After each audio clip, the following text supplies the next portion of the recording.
Okay, I'm gonna make a video here showing these meteorites here. The first one I'm gonna start out with here is the Sahara, and it's got flakes of metal, as you can see, reflected in it right there against the dark black matrixy kind of, and round little, inclusions from, beginning matrix of the galaxy before Earth formed. But I'm gonna just give a quick scan of this to show you what it does when I'm scanning it on my metal detector.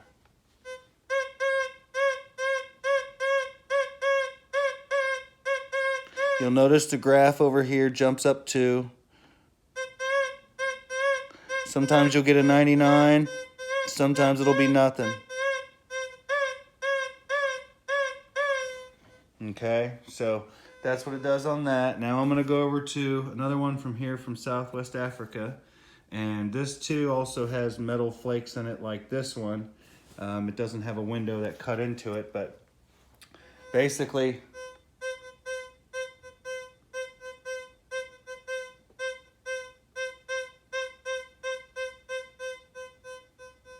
and it'll detect it about 9 inches away. Okay, now the next one here is from Odessa, Texas. This is pure iron. It's rusty, obviously. It's pretty heavy. So we're going to show you here. And this will detect this probably 12, 13 inches away.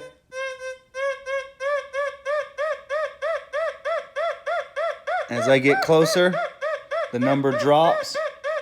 But the reason you're seeing a higher number is because this meteorite is weathered. This one is not weathered. So it was picked up very soon after the fall. This is the oriented shield.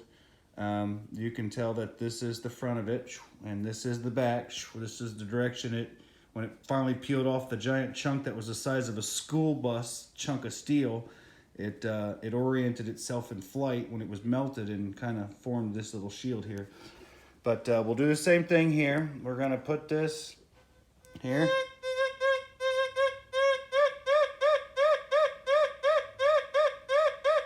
You'll notice very consistent lower number. So just one, it's hard to see. I'm trying to do this, two-handed, so I hope I'm showing you right. But all right, now we're gonna go on to the meteorites that I found out in the field. Okay, this first one here, this little twisty one, so we're gonna hold that.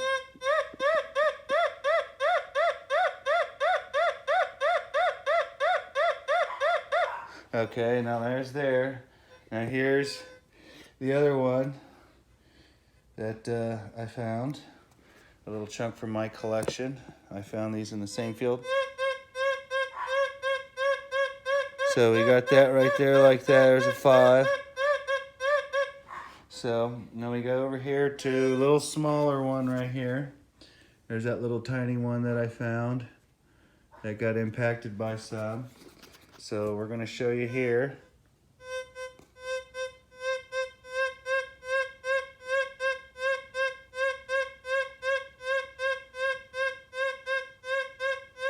There's a nice consistent number.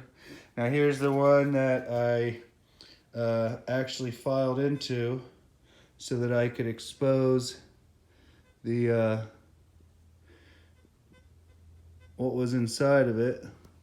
And same thing.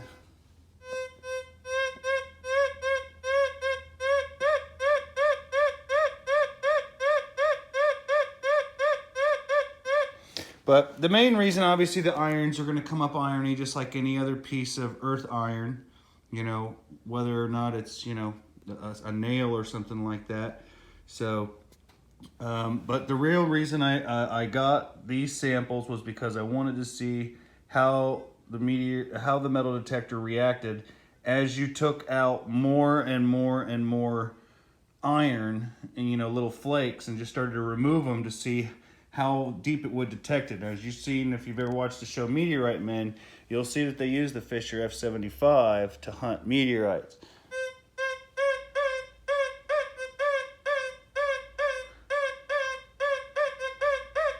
and they almost give the signal like a hot rock.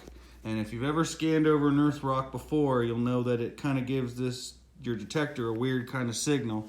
So always check those hot rocks, because you never know if it's an earth terrestrial rock or if it's a meteorite.